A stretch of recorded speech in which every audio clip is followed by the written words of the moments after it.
భగవంతుడి మాయ. దౌర్భాగ్యుల్ని దుష్టుల్ని వదిలేస్తాడు. ఇదిగో వీళ్ళ నాన్నలాంటి దైవభక్తుని పట్టుకుపోతాడు. దౌర్భాగ్యులు దుష్టులు అయితే అక్కడ తనకేం ఆశ్రయపడతారని భయం అండి. భక్తుడైతే దగ్గర కూర్చుని పూజిస్తాడని పట్టుకుపోయి. పంతులు, అయ్యా నువ్వు నోరు మూసుకోపోతే ఆ దేవుడు నిన్ను పట్టుకుపోతాడు.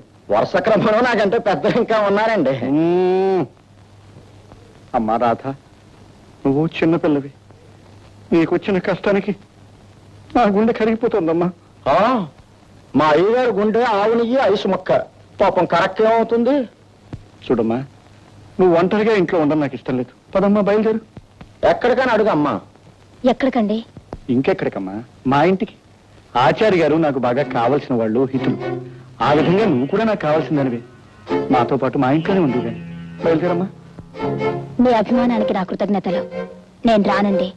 అదేంటమ్మా, లంకంత కొంపలు ఒంటరిదాన్ని ఎలా ఉంటావు? నేను ఒంటరిదాన్ని కాదండి. ప్రకాష్ నాకు జీవితాంతం తోడుగా ఉంటాడు. అవునండి, మేమిద్దరం పెళ్లి చేసుకోవాలనుకుంటున్నాం. ఏమిటమ్మా రాధా, నిజంగానే? అవునండి, ఈ పెళ్లికి మా నాన్నగారు కూడా అంగీకరించారు. కానీ ఇప్పుడు అయితే అడ్డే ఉంది. నీ నాన్నగారు లేకపోయినా నేనున్నాను. ఎందుకని అడుగు. మీ ఇద్దరి పెళ్లి దగ్గరుండి దివ్యంగా జరిపిస్తాను. రేపే ముహూర్తాలు పెట్టిస్తాను. నాగరాజన్న, నాకు పెళ్లి జరగబోతుంది.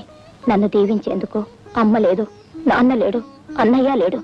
నువ్వు ఆ అమ్మవారి నా పెళ్లికి పెద్దలు. అందుకే తప్పకుండా నా పెళ్లికి రావాలి. వస్తావు కదూ?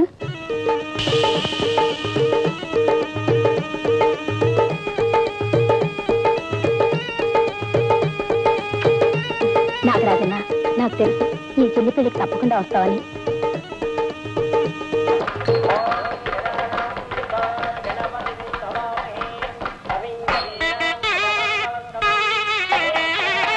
గుడ్ మార్నింగ్ జనార్దన్ గారు. రావయ్యా హెడ్.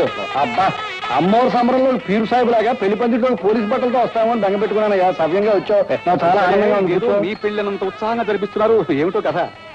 ఇలా జరపడానికి మీరు రూల్స్ ఒప్పుకోవా? ఆచార్య గారు అమ్మాయి పెళ్లి జరిపిస్తూ చాలా మంచి పని చేస్తున్నారు జగన్నాథం గారు. నేను చెప్పాలి. మత్తిలో ఉన్నాను, నేను చెప్తున్నాను.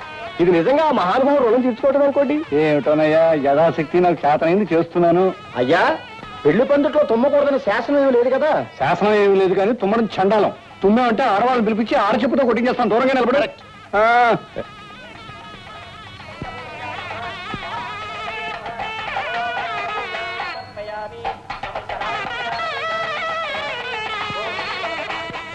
ఏంటి అలా దిక్కులు చూస్తున్నావు?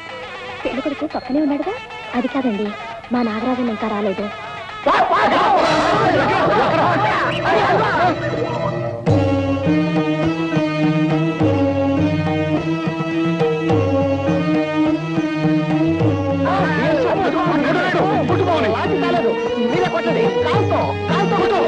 ఎవరు ఏం భయపడకండి.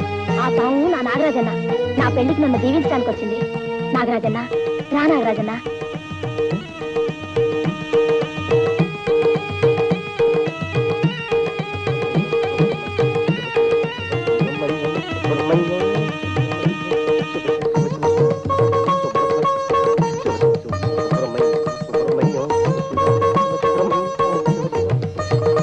వెళ్ళి కూర్చో నాగరాజన్న.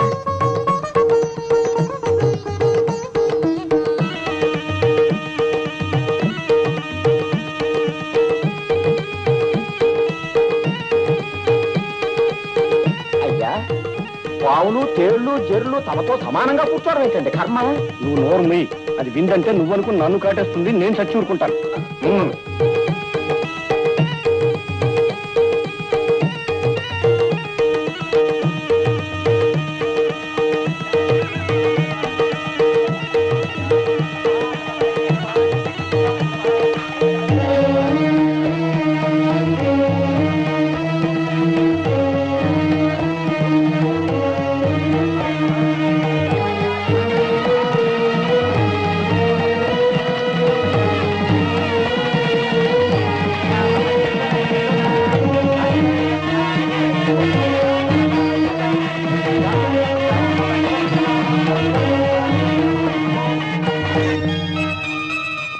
మాలతి గారు, అమ్మ అక్క ఏ దిక్కు లేని నాకు అన్నీ మీరే చూస్తున్నారు.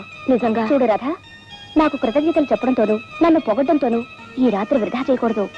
అవతల గదిలో మీకోసం అబ్బాయి గారి విరహంతో బాధపడుతుంటారు. పద పద.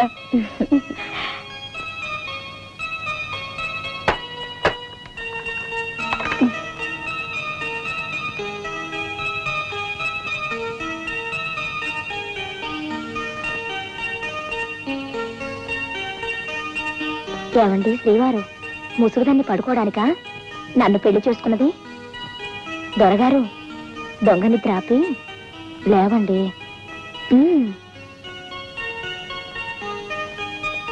లేవండి, నీకే చెప్పేది.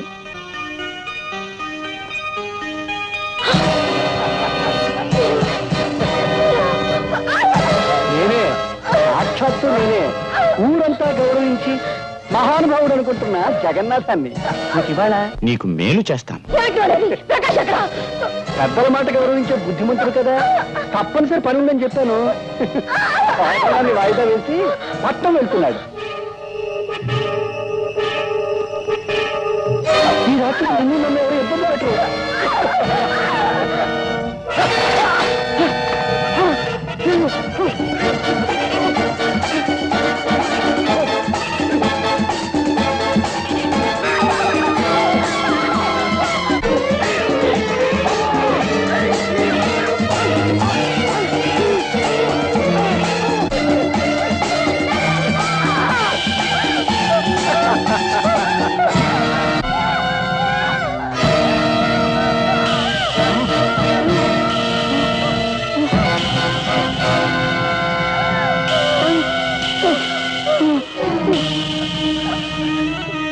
నాగరాజన్న,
నాగరాజన్న, సమయానికి వచ్చి రక్షించావు.